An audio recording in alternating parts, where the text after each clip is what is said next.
So yun lang po, simple lang po. At ang kuryente po, ipapakita ko sa inyo kung anong kailangan nyo na wire. Ang wire po dapat 10 gauge. At ang saksakan po ito. Ano po yan?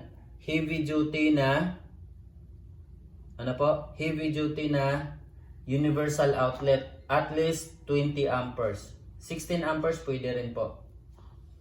Yan. Yan po kasi yung wire ginagamit natin. Dalawa po, dalawang outlet. Oh, malinis po.